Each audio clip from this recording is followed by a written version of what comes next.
ওইখানে আমার বাড়ি আছে, ওইখানে আমার কবরস্থান, ওইখানে আমার বাপ দাদার স্মৃতি। আমি আমার বাড়িঘর দিব না, প্রয়োজনে জীবন দেব। আমরা রক্তের বন্ধুরা। কক্সবাজারে কি টাকার অভাব আছে? কক্সবাজারে কি ইনসামের অভাব আছে? খালি জায়গা ভরপুর, কিন্তু ষড়যন্ত্র করে ওই সরকারের আমলে ওইটাকে খালি মাঠ দেখিয়ে ঘুষঘাটকে বরাদ্দ দিয়েছে। বন্ধুরা, আদালতের রায়ে দেশ স্বাধীন হয় নাই, আদালতের রায়ে শেখ হাসিনা পতন হয় নাই। জনগণ যেটা বলবে সেটাই শুনতে হবে। জনগণ সকল ক্ষমতার উৎস। আমি আবেদন জানাতে চাই, এই উচ্ছেদ প্রক্রিয়া যতদিন পর্যন্ত বন্ধ না করা হবে ততদিন পর্যন্ত আমরা এই রাজপথে আছি, এই রাজপথে থাকবো। সরকারি কাজ টাকার তো অভাব নেই, হাজার হাজার একর জায়গা খালি জায়গা পড়ে আছে। কোচঘাট ওইখানে গিয়ে গাড়ি করতে পারে না, যেখানে জনগণ বসতি করে, যেখানে ১৭ বছরের মানুষ বসবাস করে, ওইখানে এখানে ক্যাম্প করার প্রয়োজন হয়েছে। বাহিনী কার জন্য? মানুষের জন্য, জনগণের জন্য বাহিনী।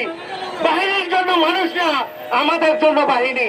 তাই আমাদের নিরাপদ রাখে বাহিনী, যা কিছু করুক তা করুক, আমাদেরকে নিরাপত্তা দিয়ে, আমাদেরকে নিরাপদে রেখে করুক, আমাদের কোনো আপত্তি নেই। কিন্তু আজকে শত শত পরিবার, ওরা যাবে কোথায়? ওদের যাওয়ার কোনো ঠিকানা নেই। ওরা এমন হতদারিত ছিল, ওদের যাওয়ার মতো কোনো ঠিকানা নাই। যদি এই উচ্ছেদ প্রক্রিয়ার মধ্যে যদি কোনো অপ্রীতিকর ঘটনা ঘটে, তাহলে প্রশাসনকে এর দায় নিতে হবে।